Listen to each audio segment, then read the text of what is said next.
Buenos días, jóvenes de cuarto semestre.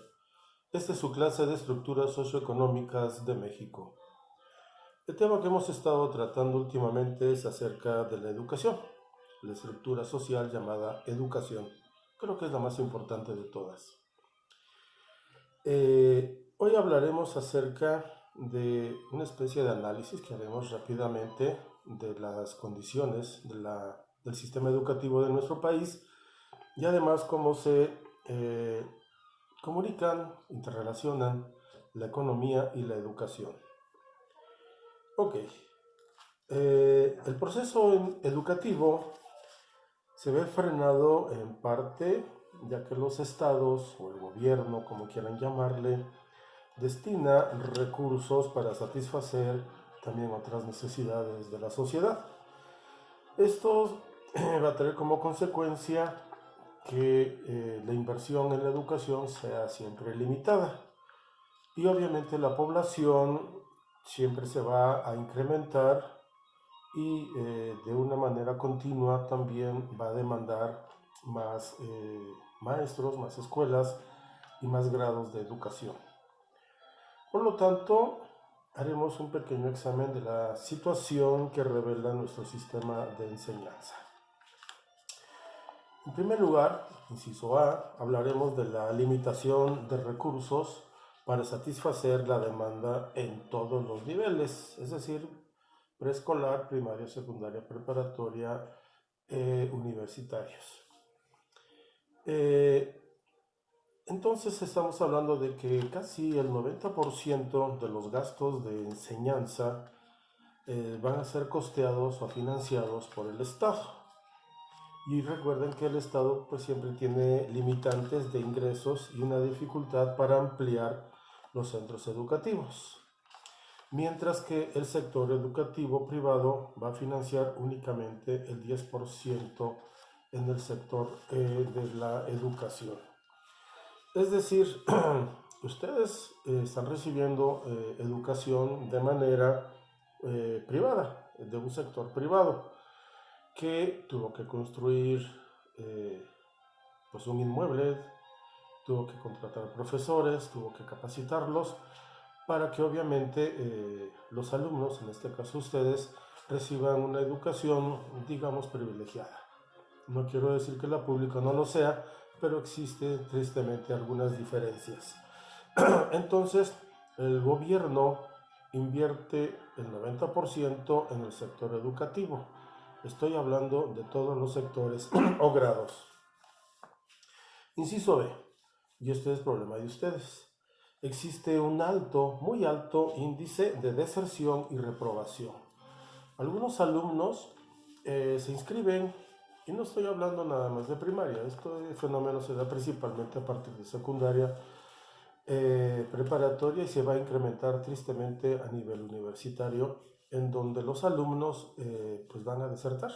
Simplemente no les gusta la materia o estudiar, tienen que trabajar por necesidades o algunas circunstancias externas que los obligan a abortar sus estudios. Su plan de vida queda entonces frustrado. Y obviamente, pues eso también es un problema que tenemos que abocarnos a resolverlo. Inciso C. Existe una inadecuada planeación. Por ejemplo, aquí en nuestro estado, en las zonas rurales, muy apartadas principalmente, pues nada más hay un solo maestro. Y ese solo maestro tiene que enseñar a niños de primero, segundo, tercer, cuarto, quinto, sexto grado de primaria. Obviamente no es lo ideal, mientras que existen muchos maestros que están desempleados y obviamente no les gusta ir a estas zonas rurales apartadas por circunstancias personales y entonces vemos que hay una mala planeación.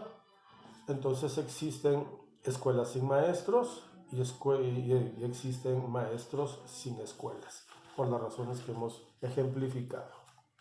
Inciso D. Concentración de la oferta educativa en los estratos de mayores ingresos.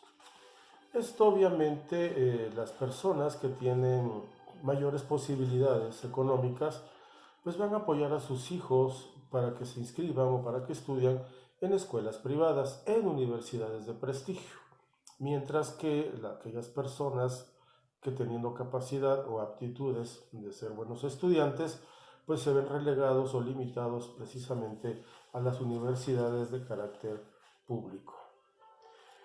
Inciso E, esto es cierto. Deficiente preparación de muchos maestros, ya que algunos maestros carecemos de conocimientos sobre técnicas de investigación social o pedagogía. No todos los maestros que estamos frente al grupo tenemos este tipo de preparación o de capacitación. Entonces, al menos nuestro colegio, mientras ustedes están de vacaciones en junio, julio, nosotros estamos en cursos precisamente abocándonos a tener mejores herramientas para poder transmitir nuestros conocimientos o habilidades hacia ustedes. El inciso F. Falta de adaptación de los planes educativos al medio rural. Siempre pongo un ejemplo. No es lo mismo la educación en las grandes ciudades, en los polos de desarrollo, pondremos ejemplo Ciudad de México, con la ciudad de Oaxaca. No quiero decir que estén mejor preparados allá, pero hay otra dinámica. Y entonces eso hace que sea una educación dispar. Sobre todo, bueno, afortunadamente ya se ha ido relegando un poco esto, pero cuando había marchas y plantones de profesores demandando algunos derechos, los más afectados eran ustedes. Y eso trae como consecuencia que se vayan relegando, obviamente, en su preparación. Y cuando llegaban a la universidad, queriendo competir con universidades como la UNAM, como el TEC de Monterrey o las universidades de Puebla, por poner ejemplos, obviamente pues había grandes diferencias. Ahora imagínense la preparación o los planes de estudio que tienen la Ciudad de México, el estado de Oaxaca, y si los llevamos estos planes de estudio a alguna población rural, donde no tienen ni siquiera luz eléctrica, mucho menos internet, y entonces obviamente existe pues grandes diferencias en esa preparación. Entonces falta de adaptar precisamente los planes educativos para cada región o para cada lugar. Inciso G, la falta de interrelación entre enseñanza media y superior de la realidad económica y social, de manera que las carreras con prestigio y sin mercado actual absorben a la mayoría de los estudiantes.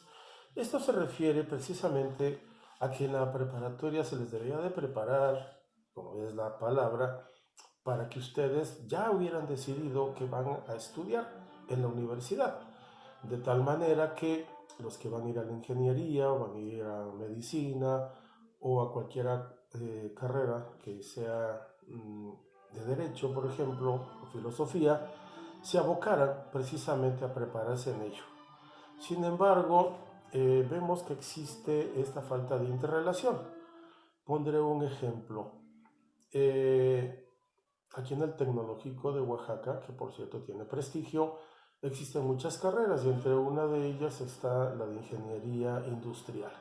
Y muchas personas, muchos jóvenes como ustedes van y estudian esa carrera y la terminan felizmente. ¡Qué bueno! Pero entonces, ¿dónde van a encontrar el mercado laboral? Es decir, ¿dónde van a ser empleados? ¿Dónde van a aplicar sus conocimientos? Esto es falta de planeación. Y entonces queda de dos, o se quedan subempleados o tienen que emigrar a otros lugares para ofrecer obviamente sus conocimientos. Por último, ¿qué tiene que ver la economía y la educación? Entonces, la educación anteriormente se consideraba ante todo como un fin en sí misma, es decir, voy a estudiar para educarme, eso era todo. Pero todos sabemos que para educar hay que gastar y para progresar hay que educar. Este es un simple pensamiento que nos lleva a razonar al respecto. Sus papás están invirtiendo en ustedes, es decir, están invirtiendo en su educación para que el día de mañana tengan ustedes las herramientas suficientes y puedan enfrentar y solventar obviamente sus demandas y sus necesidades. Por lo tanto, es necesario invertir para que una persona salga bien preparada y obviamente tenga más opciones en la vida. Gracias por su atención, cuídense mucho, no olviden enviar sus evidencias. Cuídense, quédense en casa.